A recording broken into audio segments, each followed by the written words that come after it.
ನಮಸ್ತೆ ಎಲ್ಲರಿಗೂ. ವೀಕ್ಷಕರಿವತ್ತು ಲಾಟರಿ ಅಥವಾ ಆಕಸ್ಮಿಕ ಹಣ ಬರಬೇಕು ಅಂದರೆ ನಮ್ಮ ಅಸ್ಟ್ರಾಲಜಿನಲ್ಲಿ ಯಾವ ಮನೆಗಳು ಇಂಪಾರ್ಟೆಂಟ್ ತಿಳ್ಕೊಳ್ಳೋಣ. ಅದಕ್ಕಿಂತ ಮುಂಚೆ ನಮ್ಮ ನಕ್ಷತ್ರ ತರಂಗದ 15 ದಿವಸದ ಆನ್ಲೈನ್ ಅಸ್ಟ್ರಾಲಜಿ ಕ್ಲಾಸಸ್ಸು ಜುಲೈ 14ನೇ ತಾರೀಕು ಈವ್ನಿಂಗ್ ಬ್ಯಾಚ್ 8ರಿಂದ 9 1 ಅವರ್ ನೀವು ಸೇರ್ಕೊಳ್ಳೋರು ಆಸಕ್ತಿ ಇದ್ದವರು ಸೇರ್ಕೋಬಹುದು. ಹಾಗೆ ಜುಲೈ 12ನೇ ತಾರೀಕು 1 ಡೇ ಫ್ರೀ ಡೆಮೋ ಕ್ಲಾಸಸ್ ಇರುತ್ತೆ. ಸೊ ಜಾಯ್ನ್ ಆಗೋರು ನಮ್ಮ ಆಫೀಸ್ ನಂಬರಿಗೆ ಕಾಂಟ್ಯಾಕ್ಟ್ ಮಾಡಿ ಡೆಮೋ ಕ್ಲಾಸ್ಗೆ ಫಸ್ಟ್ ಜಾಯ್ನ್ ಆಗ್ಬೋದು. ಇಲ್ಲ ಡೈರೆಕ್ಟ್ ರಿಜಿಸ್ಟ್ರೇಷನ್ ಬೇಕಾ, ಡೈರೆಕ್ಟ್ ರಿಜಿಸ್ಟ್ರೇಷನ್ ನೀವು ಮಾಡ್ಕೊಳ್ಳಿ. ನಮ್ಮ ಆಫೀಸ್ ನಂಬರಿಗೆ ಕರೆ ಮಾಡಿ, ನಮ್ಮ ಟೀಮ್ ಅವ್ರು ಇರ್ತಾರೆ, ನಿಮ್ಮನ್ನು ರಿಜಿಸ್ಟರ್ ಮಾಡ್ಕೋತಾರೆ ಅಥವಾ ಡೆಮೋ ಕ್ಲಾಸ್ಗೆ ಆ್ಯಡ್ ಮಾಡ್ತಾರೆ. ಸೊ 15 ದಿವಸದಲ್ಲಿ ತುಂಬ ಈಸಿಯಾಗಿ ಕಲಿಬೋದು. ಆಲ್ರೆಡಿ 4ನೇ ಬ್ಯಾಚು ಕೊನೆ ಹಂತದಲ್ಲಿದೆ.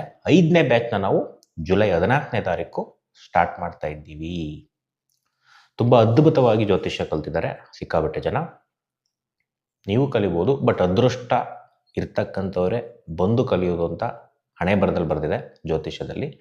ಅದೃಷ್ಟ ಇರೋರು ಬರ್ತಾರೆ ಅಷ್ಟೆ. ಸೊ ಕರೆಯೋದು ನಮ್ಮ ಡ್ಯೂಟಿ, ಕಳಿಸೋದು ದೇವರ ಡ್ಯೂಟಿ. ಓಕೆ, ಜ್ಯೋತಿಷ್ಯದಲ್ಲಿ ಯಾವ್ಯಾವ ಮನೆ ಇಂಪಾರ್ಟೆಂಟ್? ನಮಗೆ ದುಡ್ಡು ಲಾಟ್ರಿಲಿ ಬರಬೇಕು ಅಥವಾ ಆಕಸ್ಮಿಕವಾಗಿ ಬರಬೇಕು? ಜೀವನದಲ್ಲಿ ಜೂಜಿಂದನೂ ಬರುತ್ತೆ, ಕೆಟ್ಟ ಹಾದಿಂದನೂ ದುಡ್ಡು ಬರುತ್ತೆ. ಜೀವನದಲ್ಲಿ ನಮಗೆ ಒಳ್ಳೆ ರೀತಿ ದುಡ್ಡು ಬಂದರೆ ಸೇವ್ ಆಗುತ್ತೆ. ಕೆಟ್ಟ ಹಾದಿನಲ್ಲಿ ದುಡ್ಡು ಬಂದರೆ ಯಾವುದೇ ಕಾರಣಕ್ಕೂ ಸೇವ್ ಆಗಲ್ಲ. ಸೇವ್ ಆದಂತೆ ಕಾಣುತ್ತೆ, ಬಟ್ ಉಳಿಯಲ್ಲ. ನೀವೆಲ್ಲ ಬೇಕಾದ್ರೂ ಚೆಕ್ ಮಾಡ್ಕೋಬೋದು. ನಾನು ಕಾನ್ಫಿಡೆಂಟಾಗಿ ಹೇಳ್ತೀನಿ, ಶಾಸ್ತ್ರದಲ್ಲಿರೋದನ್ನು ಮಿಸ್ ಆಗಲ್ಲ. ಸೊ ಪ್ರಮುಖ 4 ಮನೆಗಳು ಇಂಪಾರ್ಟೆಂಟು ಜ್ಯೋತಿಷ್ಯದಲ್ಲಿ. ಯಾವ್ಯಾವ ಮನೆ? ನಮಗೆ ಹೂಡಿಕೆ ಮಾಡಬೇಕು ಅಂತ ಆಸೆ ಆಗ್ತಕ್ಕಂಥದ್ದು ಅಥವಾ ಬಯಸ್ತಕ್ಕಂಥದ್ದು 5ನೇ ಮನೆ. ಯಾರಿಗೆ ಸ್ವಲ್ಪ ದಶಾಭುಕ್ತಿಗಳಲ್ಲಿ 5 ಅಂತ ಒಂದು ನಂಬರ್ ನಡೀತಾ ಇರುತ್ತೋ, ನಾನು ಚೆನ್ನಾಗಿ ದುಡ್ಡು ಮಾಡಬೇಕು ಅನ್ನೋ ಒಂದು ಆಸೆ ಜಾಸ್ತಿ ಆಗುತ್ತೆ. ಸೊ ಅದನ್ನೇ ಇಲ್ಲಿ ಕನೆಕ್ಟ್ ಮಾಡಿದ್ದಾರೆ. 5ನೇ ಮನೆ ಇನ್ವೆಸ್ಟ್ಮೆಂಟ್ ಮನೆ ಅದು. ಇನ್ನೊಂದು 2ನೇ ಮನೆ ಸೇವಿಂಗ್ಸ್ ಮನೆ. ನಮಗೆ ದುಡ್ಡು ಲಂಸಮ್ ಬರಬೇಕು, ಲಕ್ಷನೋ ಕೋಟಿನೋ, ಅವಾಗ ಖುಷಿ. ಅದೇ 2ನೇ ಮನೆ. ಇನ್ವೆಸ್ಟ್ಮೆಂಟ್ ಮಾಡ್ತಕ್ಕಂಥದ್ದು 5ನೇ ಮನೆ. ಆಕಸ್ಮಿಕ, ಅಯ್ಯೋ ನಮಗೆ ಜೀವನದಲ್ಲಿ ಗೊತ್ತೇ ಇಲ್ಲಪ್ಪ, ನಾನು ಇಷ್ಟು ಲಕ್ಷ ದುಡಿದ್ನ, ಇಷ್ಟು ಕೋಟಿ ದುಡಿದ್ನ, ಅಥವಾ ಲಾಟ್ರಿಲಿ ನಂಗೆ ಇಷ್ಟು ದುಡ್ಡು ಬಂತ, ಸೊ ಗೊತ್ತಿಲ್ಲದೆ ಇರೋ ದುಡ್ಡು ಬಂತ, ಇದೆಲ್ಲ 8ನೇ ಮನೆ. ಇದೆಲ್ಲ ಸಕ್ಸಸ್ ಆಗಬೇಕು ಅಂದರೆ 11ನೇ ಮನೆ ಇಂಪಾರ್ಟೆಂಟ್ ಜ್ಯೋತಿಷ್ಯದಲ್ಲಿ. ಇಲ್ಲಿ 2ನೇ ಮನೆ, 5ನೇ ಮನೆ, 8ನೇ ಮನೆ, 11ನೇ ಮನೆ ಯಾರಿಗೆ ಗ್ರಹಗಳು ಕೂತಿರುತ್ತೆ ಅಥವಾ ಅಧಿಪತಿಗಳು ಬಂದರೂ ಕೂಡ ದಶಾಭುಕ್ತಿಗಳಲ್ಲಿ ಸ್ವಲ್ಪ ಟೆಕ್ನಿಕಲಿ ಮಾತಾಡ್ತಾ ಇದ್ದೀನಿ. ಇದು ಹೆಂಗೆ ಸರ್ ಅಧಿಪತಿ ಅದು ಇದು? ಸ್ವಲ್ಪ ಜ್ಯೋತಿಷ್ಯ ಕಲ್ತಿರೋರಿಗೆ ಟಚ್ ಅರ್ಥ ಆಗುತ್ತೆ. ಇದು ಕಲಿದೇ ಇರೋರು ನಾಲೆಡ್ಜ್ ತಿಳ್ಕೊಳ್ಳಿ ಅಷ್ಟೇ. 2, 5, 8, 11ರಲ್ಲಿ ಗ್ರಹಗಳು ಕುತ್ಕೊಂಡು ದಶಾಭುಕ್ತಿಗಳಲ್ಲಿ ಬಂದರೆ ಆ ವ್ಯಕ್ತಿಗೆ ಏನು ಬೇಕಾದ್ರೂ ಲಕ್ ಚೇಂಜ್ ಆಗ್ಬೋದು. ಲೈಫಲ್ಲಿ ಸಿಕ್ಕಾಬಟ್ಟೆ ಚೇಂಜಸ್ ಆಗುತ್ತೆ. ಬಟ್ ಇಲ್ಲಿ 2 ಹಾದಿನಲ್ಲಿ ದುಡ್ಡು ಬರುತ್ತೆ. ಒಂದು ಜೂಜಿಂದ ಬರ್ತಕ್ಕಂಥದ್ದು, ಇನ್ನೊಂದು ಶೇರ್ ಮಾರ್ಕೆಟಿಂದ ಬರ್ತಕ್ಕಂಥದ್ದು. ಇದೇ ಕಾಂಬಿನೇಷನ್ಸೇ, ಬಟ್ ಅದು ಒಳ್ಳೇದಾಗಲ್ಲ ಅಂತ ಬರೆದಿದೆ. ಬೆಟ್ಟಿಂಗ್ ಆಡೋದು, ಮತ್ತೊಂದು ಮಾಡೋದು, ಒಟ್ಟು ಎಲ್ಲೆಲ್ಲಿ ದುಡ್ಡು ಒಂದೇ ಸಲ ಬಾಚ್ಕೋಬಹುದು ಅಂತ ಇದೆಯೋ ಅಲ್ಲೆಲ್ಲ ಪ್ರತಿಯೊಬ್ಬರು ಫ್ಲಾಪ್ ಆಗ್ತಾರೆ. ಉದ್ಧಾರ ಆಗಕ್ಕೆ ಸಾಧ್ಯನೇ ಇಲ್ಲ. ಬರೆದಿಟ್ಕೊಳ್ಳಿ ಪೆನ್ನು ಪೇಪರ್ ತೊಗೊಂಡು. ಎಷ್ಟೋ ಜನ ನಾನು ಶಾರ್ಟ್ ಕಟ್ಟಲ್ಲಿ ತುಂಬ ದುಡ್ಡು ಮಾಡ್ಬಿಡ್ತೀನಿ, ಜೀವನದಲ್ಲಿ ಟಕ್ಕಂತ ಮೇಲಕ್ಕೆ ಬಂದ್ಬಿಡ್ತೀನಿ. ನಿಮಗೆ ಲಕ್ಷ ಕೊಡಲಿ ದೇವರು, ಕೋಟಿ ಕೊಡಲಿ, ₹1 ಉಳಿಯಲ್ಲ, ಮತ್ತೆ ಸಾಲ ಮಾಡ್ಕೋತೀರಾ. ಅದೆಂಥ ಗುಡ್ ಕಾಂಬಿನೇಷನ್ ಇರಲಿ. This is rules. ಏನಾರ ಬ್ಯಾಡ್ ಟೈಮ್ ಬಂತು ಅಂದರೆ, ಈ ಕಾಂಬಿನೇಷನ್ ನಡೆದು ಇನ್ನೊಂದು ಕಡೆ ಬ್ಯಾಡ್ ಟೈಮ್ ಬಂತು ಅಂದರೆ ಇರೊಬ್ಬರ ಅದೃಷ್ಟ ಎಲ್ಲ ದುರಾದೃಷ್ಟ ಆಗೋಗ್ಬಿಡುತ್ತೆ. ಸೊ ನಿಮಗೆ ಲಾಟ್ರಿ ವಿಚಾರದಲ್ಲಿ ದುಡ್ಡು ಬರಬೇಕಾ? ಓಕೆ, ಈ 2, 5, 8, 11 ಕಾಂಬಿನೇಷನ್ ದಶಾಭುಕ್ತಿನಲ್ಲಿ ಬಂದರೆ ಲಾಟ್ರಿಯಿಂದ ದುಡ್ಡು ಬರುತ್ತೆ. ಹಾಗೆ ಜೀವನದಲ್ಲಿ ಏನೋ ಬಿಸ್ನೆಸ್ ಮಾಡ್ತಾ ಇದ್ದೀರಾ, ಏನೋ ಒಂದು ಮಾಡ್ತಾ ಇದ್ದೀರಾ, ಠಕ್ ಅಂತ ಬಂತು ಲಕ್ಷ ಕೋಟಿ, ಇದೇ ಕಾಂಬಿನೇಷನ್ ಆಗಿರುತ್ತೆ. ಈ 2, 5, 8, 11 ಅಂತಕ್ಕಂಥದ್ದು ಆಕಸ್ಮಿಕ ಹಣ ಕೊಟ್ಟು ಒಬ್ಬ ವ್ಯಕ್ತಿಗೆ ಶ್ರೀಮಂತ ಮಾಡ್ತಕ್ಕಂಥದ್ದು. ಇದೊಂಥರ ಡಿಫ್ರೆಂಟ್ ಕಾಂಬಿನೇಷನ್ಸ್. ಬರೀ 2, 5, 8 ಬಂದರೆ ಗ್ರೋತೇ ಇಲ್ಲ. 11 ಸೇರಿಕೊಂಡ್ರೆ ಗ್ರೋತ್ ಆಗ್ಬಿಡುತ್ತೆ. 12 ಬಂದರೆ ಅಟ್ರು ಫ್ಲಫ್ ಲೈಫು. 12 ವೇದ ಮನೆ, 12 ಬರಂಗಿಲ್ಲ. ಎಷ್ಟೋ ವರ್ಷದಿಂದ ಕೂಡಾಕಿರ್ತಕ್ಕಂಥ ದುಡ್ಡನ್ನ ಯಾವುದೋ ಬೆಟ್ಟಿಂಗ್ ಹಾಕೋ, ಶೇರ್ ಮಾರ್ಕೆಟ್ಗೆ ಹಾಕೋ ಎಲ್ಲ ಹಾಳು ಮಾಡ್ಕೊಳ್ತಕ್ಕಂಥದ್ದು ಜೀವನನ 25812. ಇರ್ತಕ್ಕಂಥ ದುಡ್ಡನ್ನ ಅಪ್ ಮಾಡ್ತಕ್ಕಂಥದ್ದು 25811. ನಮ್ಮ ಹತ್ರ ದುಡ್ಡೇ ಇಲ್ಲ, ಒಂದೇ ಸಲ ಕಿತ್ಕೊಂಡ್ಬಂದ್ಬಿಡ್ತು ಜೀವನದಲ್ಲಿ 25811. ಈ ಕಾಂಬಿನೇಷನ್ ಯಾರಿಗಿರುತ್ತೋ ಶ್ರೀಮಂತಿಕೆ ಬಂದೇ ಬರುತ್ತೆ ಲೈಫಲ್ಲಿ, ಆಕಸ್ಮಿಕವಾಗಿ ಬರುತ್ತೆ.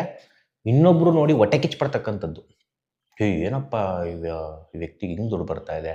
ನಾನು ನೋಡ್ದಂಗೆ ಬಡವರಾಗಿದ್ರು ಮೊನ್ನೆ, ಇವಾಗ ಒಳ್ಳೆ ಮನೆ ತೊಗೊಂಡಿದ್ದಾರೆ, ಸೈಟ್ ತೊಗೊಂಡಿದ್ದಾರೆ, ಕಾರ್ ತೊಗೊಂಡಿದ್ದಾರೆ, ದುಡ್ಡು ಲಾಟ್ ಆಫ್ ಮನಿ ಇಟ್ಟಿರ್ಬೋದು.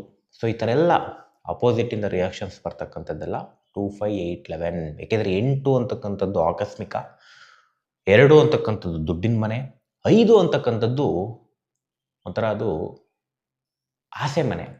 ಆಸೆಗೆ ಈ ಅನಿರೀಕ್ಷಿತ ಮನೆಗಳು ಕೂಡಿದಾಗ ಪೂರ್ಣೆ ಆಗ್ತಕ್ಕಂಥದ್ದು ನಿಮ್ಮ ಆಸೆಗಳು ಅಂತ ಶಾಸ್ತ್ರದಲ್ಲಿ ಹೇಳಿದ್ದಾರೆ. ಸೊ ಕೆಲವರಿಗೆ ಆಸೆನೇ ಇರಲ್ಲ, ಈ ಕಾಂಬಿನೇಷನ್ ಬಂದರೆ ಸಿಕ್ಕಾಪಟ್ಟೆ ದುಡ್ಡು ಬಂದ್ಬಿಡುತ್ತೆ, ಆಮೇಲೆ ಆಸೆ ಉಟ್ಕೊಳುತ್ತೆ, ಇಷ್ಟು ಬಂದಿದೆ ಅಲ್ವಾ ಇನ್ನೊಂದು ಸ್ವಲ್ಪ ಮಾಡೋಣ. ಅಥವಾ ಒಳ್ಳೆ ಹಾದಿನಲ್ಲಿ ದುಡ್ಡು ಬಂದರೆ, ಅಥವಾ ನಿಮಗೆ ಗೊತ್ತಿರಬೇಕದು, ಎಸ್ ಇದು ಒಳ್ಳೆ ದಾರಿ ಅಂತ. ನಂಗೆ ಒಳ್ಳೆ ದಾರಿನೇ ಗೊತ್ತಿಲ್ಲ, ಕೆಟ್ಟ ದಾರಿನೇ ಗೊತ್ತಿಲ್ಲ, ಆದರೂ ದುಡ್ಡು ಮಾಡಕ್ಕೆ ಹೋಗ್ತೀನಿ ಅಂದರೆ ಕಳ್ಕೊತೀರಾ. ಜೀವನದಲ್ಲಿ ಭಗವಂತ ಹೇಳಿರೋದೆಷ್ಟೇ, ನೀನು ಒಳ್ಳೆ ದಾರಿಲಿದೆಯಾ, ಒಳ್ಳೆಯವನ, ಒಳ್ಳೇದು ಮಾಡ್ತೀನಿ. ಕೆಟ್ಟ ದಾರಿನಲ್ಲಿದೆಯಾ, ನಿನಗೆ ಒಳ್ಳೆ ಕಾಂಬಿನೇಷನ್ ಇರ್ಬೋದು ಇವತ್ತು, ನಾಳೆ ನಿನಗೆ ಸೇರಿಸ್ಬಿಟ್ಟು ಹೊಡಿತೀನಿ, ನೀನು ದುಡ್ಡೆಲ್ಲ ಕಿತ್ಕೋತೀನಿ. So this is rules. ಕಲಿಯುಗದಲ್ಲಿ ಎಲ್ಲರೂ ದೇವ್ರು ಹೇಳ್ದಂಗೆ ಕೇಳೋದಿಲ್ಲ, ತನ್ನಿಚ್ಛೆಯಂತೆ ಬಾಳಬೇಕು ಅಂತ ಆಸೆ ಎಲ್ಲರಿಗೂ. ನಾನು ಅನ್ಕೊಂಡಂಗೆ ಆಗಬೇಕು, ನನಗೆ ಖುಷಿ ಇರಬೇಕು ಇದೆ.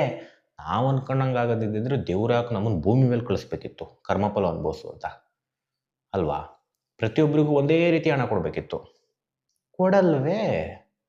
ಸೊ ಅದಕ್ಕೆ ನಮ್ಮ ಜಾತಕದಲ್ಲಿ 9 ಗ್ರಹದಲ್ಲೂ ಏನೇನು ಕಾಂಬಿನೇಷನ್ಸ್ ಇರುತ್ತೋ 1 to 12 ಸೀಕ್ರೆಟ್ಸ್ ಇರುತ್ತೆ ಅಸ್ಟ್ರಾಲಜಿನಲ್ಲಿ. ಸೊ ನಮ್ಮ ಹಣೆ ಬರನ ಬಿಚ್ಚಿಡುತ್ತೆ. ಬಟ್ ಅಸ್ಟ್ರಾಲಜಿನ ನಾವು ತಪ್ಪು ತಿಳ್ಕೊಬಾರ್ದು. ಇದು ಪರಿಹಾರ ಶಾಸ್ತ್ರ, ಅಲ್ಲಿದ್ದಂಗೆ ನಡೆದು ಬಿಡುತ್ತೆ, ನಾವು ಪ್ರಯತ್ನ ಮಾಡದೇ ಇದ್ರೆ ನಮಗೇನು ಇದಾಗಲ್ಲ, ಕಷ್ಟಪಟ್ಟರೆ ದುಡ್ಡು ಸಿಗೋದು. ಜೀವನದಲ್ಲಿ ಕಷ್ಟಪಟ್ಟವರಿಗೆಲ್ಲ ದುಡ್ಡು ಸಿಕ್ಕಿಲ್ಲ. ಹಾಕ್ಕೊಳ್ಳಿ ಇದನ್ನು ಮೈಂಡ್ಗೆ, ಕಷ್ಟಪಟ್ಟವನಿಗೆ ಅದೃಷ್ಟ ಇದ್ರೆ ಸಿಗುತ್ತೆ ಅನ್ನೋದು ರೂಲ್. ಕರೆಕ್ಟ್ ತಾನೆ? ಅದೃಷ್ಟನೇ ಇಲ್ಲ, ಕಷ್ಟಪಡ್ತವನೇ ಇಲ್ಲ. ಎಷ್ಟು ಜನ ಕಷ್ಟನೇ ಪಡಲ್ಲ ಜೀವನದಲ್ಲಿ. ಕೂತಿದ್ದಾಗ ದುಡ್ಡು ಬರೋದು ಎಷ್ಟೋ ಜನದಿದೆ ಅಲ್ವಾ? ಕೂತಿದ್ದಾಗ ದುಡ್ಡು ಬರುತ್ತೆ ಕೆಲವ್ರದ್ದು ಹಣೆ ಬರ, ಅವರಿಗೆಲ್ಲ ಅದೃಷ್ಟ ಚೆನ್ನಾಗಿರುತ್ತೆ, ಸ್ವಲ್ಪ ಪ್ರಯತ್ನ ಹಾಕಿರ್ತಾರೆ. ಸೊ ಈ ರೀತಿ ನಮ್ಮ ಹಣೆ ಬರನ ದೇವ್ರು ಬರೆದಿರ್ತಾನೆ, ಸ್ವಲ್ಪ ಖಾಲಿ ಪೇಜ್ನು ಬಿಟ್ಟಿರ್ತಾನೆ. ಆ ಖಾಲಿ ಪೇಜು ಹೆಂಗೆ ತುಂಬಿಸ್ಕೊಳ್ಳೋದು ಅಂದರೆ, ನಮಗೆ ಅಸ್ಟ್ರಾಲಜಿ ಜ್ಞಾನ ಇದ್ದಾಗ ತಿಳ್ಕೋಬೇಕು, ಇಲ್ಲ ಕಲಿಬೇಕು, ಎರಡರೊಳಗೆ ಒಂದೇ ಆಪ್ಷನ್ನು ಲೈಫಲ್ಲಿ ದೇವ್ರು ಕೊಟ್ಟಿರೋದು. ಆವಾಗ ನಮ್ಮ ಲೈಫ್ನ ಬದಲು ಮಾಡ್ಕೋಬೋದು. ಓಕೆ, ಸೊ ಈ 9 ಗ್ರಹದನ್ನ ಸೀಕ್ರೆಟ್ ಕಲ್ಸೋಕ್ಕೇ ನಾವು 15 ದಿವಸದ ಅಸ್ಟ್ರಾಲಜಿ ಕ್ಲಾಸ್ ಮಾಡಿದ್ದೀವಿ. ನಿಮ್ಮದು ನೀವು ನೋಡ್ಕೊಳ್ಳಿ, ಚೆನ್ನಾಗಿ ಪ್ಲ್ಯಾನ್ ಮಾಡಿಕೊಂಡು ಜೀವನ ಮಾಡಿ ಅಂತ. ಆಸಕ್ತಿ ಇದ್ದವರು ಜುಲೈ 14ಕ್ಕೆ ಜಾಯ್ನ್ ಆಗ್ಬೋದು. 8 ರಿಂದ 9 ಸಂಜೆ ಇರತಕ್ಕಂಥದ್ದು ಈವ್ನಿಂಗ್ ಬ್ಯಾಚ್ ಮಾತ್ರ, ಮಾರ್ನಿಂಗ್ ಮಾಡಲ್ಲ ನಾವು. ಸೊ ಹಾಗೆ ಜುಲೈ 12 ಡೆಮೋ ಕ್ಲಾಸ್ ಇರುತ್ತೆ, 7:30 ರಿಂದ 8:30, 1 hour class, free demo classes. ಅದಕ್ಕೂ ಸೇರ್ಕೊಳ್ಳಿ. ಇಷ್ಟು ಹೇಳ್ತಾ ಈ ಕಾರ್ಯಕ್ರಮವನ್ನು ಮುಗಿಸ್ತಾ ಇದ್ದೀನಿ. ಎಲ್ಲರಿಗೂ ಒಳ್ಳೆಯದಾಗಲಿ. ಶ್ರೀ ಕೃಷ್ಣಾರ್ಪಣಮಸ್ತು. ನಮಸ್ಕಾರ, ನಾನು ಶ್ರೀನಾಥ್ ಅಂತ ಮಾತಾಡೋದು, ಬೆಂಗಳೂರಿಂದ ಮಾತಾಡ್ತಾ ಇದ್ದೀನಿ. ನಾನು ವಿನಯ್ ಗುರೂಜಿಗಳನ್ನ ಒಂದು 3 ವರ್ಷದಿಂದ ಯೂಟ್ಯೂಬಲ್ಲಿ ಮತ್ತು ಫೇಸ್ಬುಕ್ಕಲ್ಲಿ ಎಲ್ಲ ಫಾಲೋ ಮಾಡ್ತಿದ್ದೆ. ಫಾಲೋ ಮಾಡ್ತಾ ಅವರ ಜ್ಞಾನ, ಅವರ ಬುದ್ಧಿ ಮತ್ತು ಅವರು ಮಾತಾಡುವಂಥ ರೀತಿ ಅದೆಲ್ಲ ನನಗೆ ಭಾಳ ಇಷ್ಟ ಆಗ್ತಾ ಬಂತು. ನನಗೀಗ ಹೆಚ್ಚು ಕಡಿಮೆ ಒಂದು 45 ವರ್ಷ. ಈ 45 ವರ್ಷದಲ್ಲೂ ನಾನು ಭಾಳಷ್ಟು ಗುರೂಜಿಗಳನ್ನಾಗಿರ್ಬೋದು, ಒಬ್ಬ ಸ್ವಾಮಿಗಳನ್ನಾಗಿರ್ಬೋದು, ಇಲ್ಲ ಇನ್ನೊಬ್ಬರು ಯಾರೋ ಆಗಿರ್ಬೋದು, ನಾನು ಭಾಳಷ್ಟು ಜನ ನೋಡಿದ್ದೀನಿ ನನ್ನ ಲೈಫಲ್ಲಿ. ಈ ಥರ ನನ್ನ ಒಂದು ಇಂಪ್ರೆಸ್ ಮಾಡಿದಂಥ ವ್ಯಕ್ತಿ, ಒಂದು ಗುರು ಇನ್ನು ಯಾರೂ ನನಗೆ ಸಿಗಲಿಲ್ಲ ಜೀವನದಲ್ಲಿ.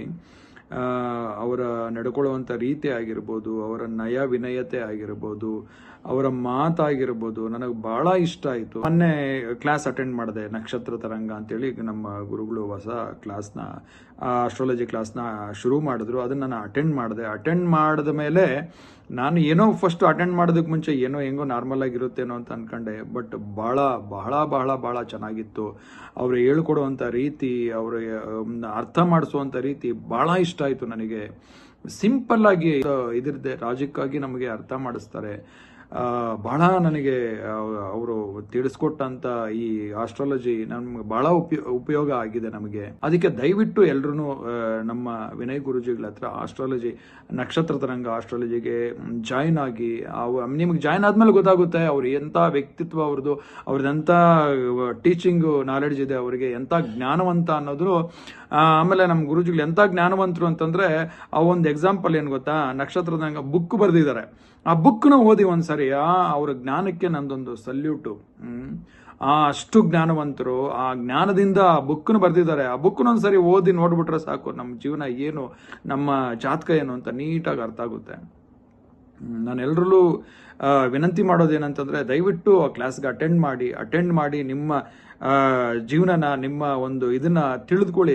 ಎಲ್ಲರೂ ತಿಳ್ಕೊಂಡು ಯಾರ್ಯಾರ ಹತ್ರ ಹೋಗಿ ಮೋಸ ಹೋಗಕ್ಕೆ ಹೋಗ್ಬೇಡಿ.